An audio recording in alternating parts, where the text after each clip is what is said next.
Bom, então dando continuidade aos nossos cálculos de entalpia, fazer esse cálculo aqui, tá? Um exemplo que está lá no final, deixei os exemplos todos lá. Então eu tenho uma mistura de benzeno e tolueno, tá? Há uma vazão de 30 mols por segundo a 66 graus. A composição é conhecida e só ele vaporiza parcialmente, né? Nesse equipamento aqui que a gente chama de vaso de flash. A fração do vapor, né? O quanto sai na corrente de cima é 50% e a fração molar de tolueno na fase vapor é de 85%. Certo, então a primeira coisa é assim, ó, para calcular as entalpias, né, das correntes 1, 2 e 3 ali, eu preciso conhecer as suas condições, tá? E preciso conhecer as suas composições. Então eu preciso inicialmente efetuar o balanço material.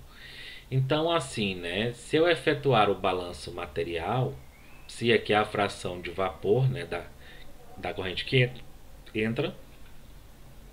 Então esse é o balanço material por componente, tanto para o tolueno quanto para o benzeno. Conheço o que eu tenho na entrada, tá? Aqui é o quanto que eu tenho no líquido, o quanto que eu tenho no vapor. Observe que aqui eu estou dando, tá, que a composição molar, a fração molar de tolueno na fase vapor é de 85%. Então eu dei 85%, tá? Então obviamente que a do tolueno é 0,15. E aí, de posse das informações, eu efetuo o balanço material e calculo qual é a composição da corrente líquida. Bom, eu deixo para vocês como exercício, né, verificar esses cálculos aqui. Então, fazendo o balanço de tolueno, fazendo o balanço de benzeno, tá? Que se traduz nessa equação aqui, tá? Eu dividi tudo pela alimentação, então a fração de vapor, e aqui a fração de líquido, que é 1 menos a fração de vapor. Então eu fico com duas equações, cada uma para determinar a fração molar né, de cada componente, benzeno e tolueno. Beleza, então agora eu sei a composição. Então observe que eu tenho três correntes, e essas três correntes elas são misturas. Certo? Essa corrente é líquida, essa corrente é líquida e essa corrente é vapor. Então observe que para usar a mesma referência, eu vou precisar em algum momento, para o cálculo da entalpia dessa corrente, vaporizar. Então vamos usar a mesma referência. Então eu tenho essas informações aqui, tá? Da literatura.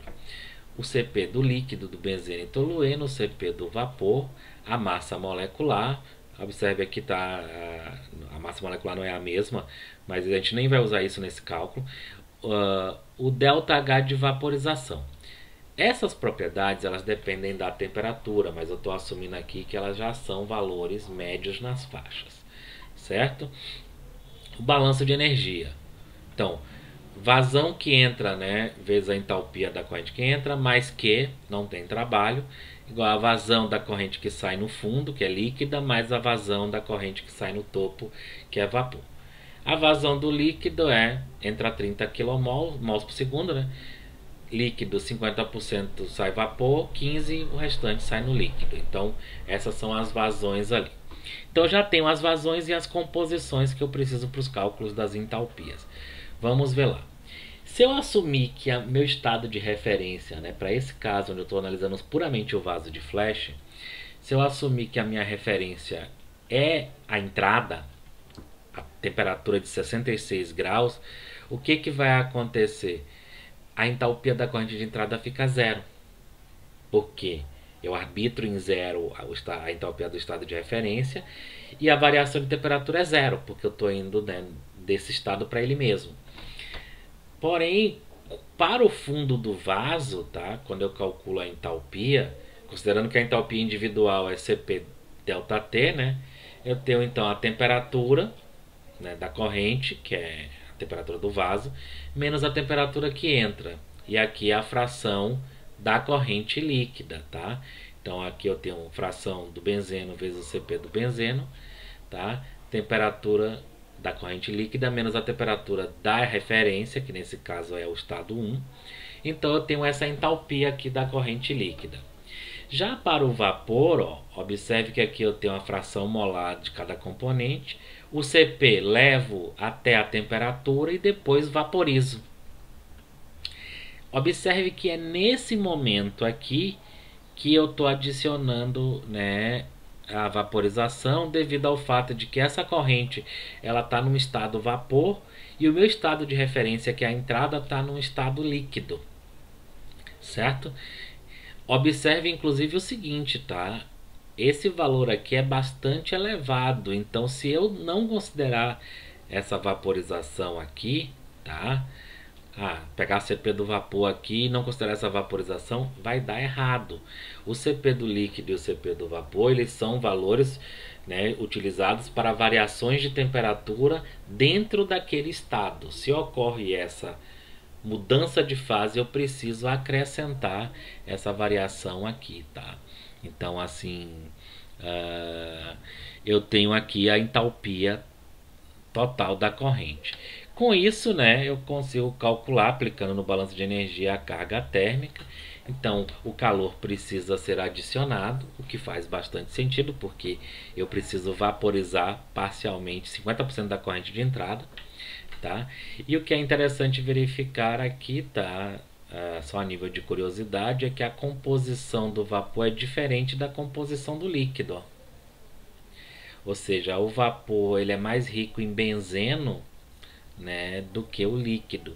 E é baseado nessa separação, né, de equilíbrio de fases que a gente utiliza, né, colunas de destilação ali, certo?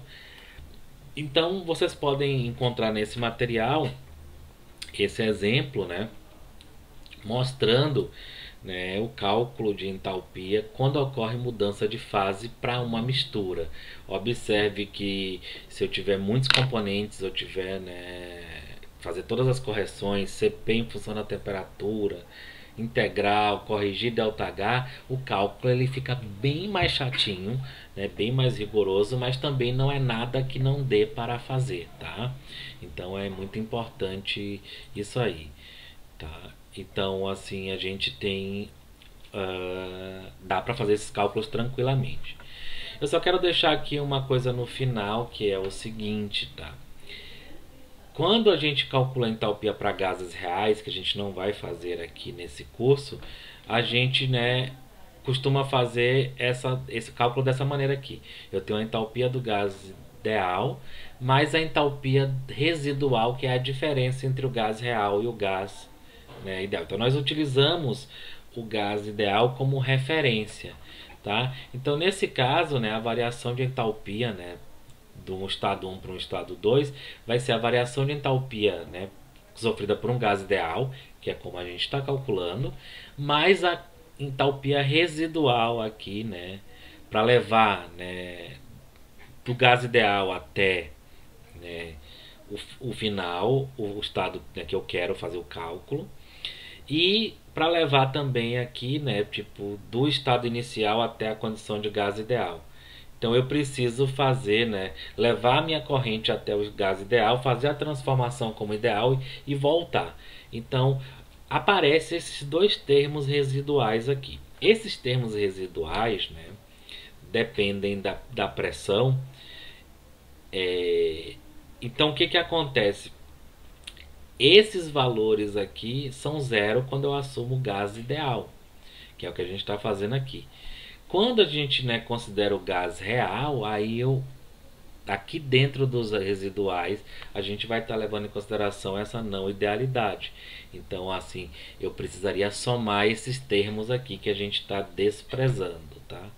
Então, nesse caso, eu precisaria fazer essa correção. Quando eu faço isso, tá? Quando eu faço isso, eu não preciso levar em conta, como eu estou levando até a condição de gás ideal, a minha transformação ocorre como gás ideal. Então ele ocorre como um gás. Eu não preciso acrescentar o valor de ΔHVAP, né, em nenhum momento, porque automaticamente esses valores aqui já vão estar levando em consideração se eu estou no estado líquido ou no estado vapor. Tá? Então assim eu não preciso fazer essa consideração.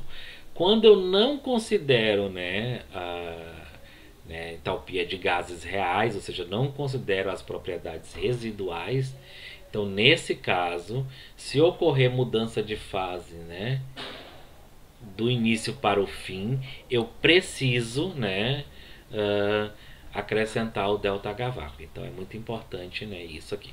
No nosso curso aqui a gente vai acrescentar nas nossas entalpias o ΔHVAP se ocorrer mudança de fase ali, certo? Então com isso a gente encerra, né, esses cálculos de entalpia, né, exceto para a reação química. Então a entalpia residual ela pode ser, né, estimada a partir de equações de estado. Tá? No caso de misturas, eu precisaria utilizar regras de mistura para o cálculo das propriedades. Tá? Da mesma forma, né, para gás ideal, eu posso para líquidos utilizar modelos, né, de energia livre de Gibbs em excesso. E aí eu somo esse termo aqui, que é o excesso, né, é o equivalente ao residual para gases. Tá? E aí, obviamente, que quando vocês forem utilizar um simulador para o projeto, a escolha do modelo ela é essencial para uma representação fidedigna, né? Então, assim, a gente não vai, né, podemos escolher o modelo ideal para fase líquida e para fase vapor, mas na prática esses valores, né, eles não são bem estimados utilizando esses modelos e a gente deve utilizar modelos adequados. Como o nosso foco aqui não é o cálculo, né, rigoroso de propriedade termodinâmica, mas o processo todo, a gente vai assumir aqui cálculo de misturas de gases ideais e misturas de líquidos ideais. Mesmo fazendo essa simplificação, a gente viu que tem uma série de detalhes que precisa ser levado em consideração, mudança de fase, mistura, corrente bifásica, que dificulta bastante o nosso cálculo. Por fim, né, para a escolha adequada do modelo, né, quando ele já não é dito na literatura, né, por estudos que já fizeram antes, né, ele tem que ser validado com dados experimentais, tá? Então, assim, a gente teria que ou pegar dados de planta real ou dados experimentais para validar esse modelo.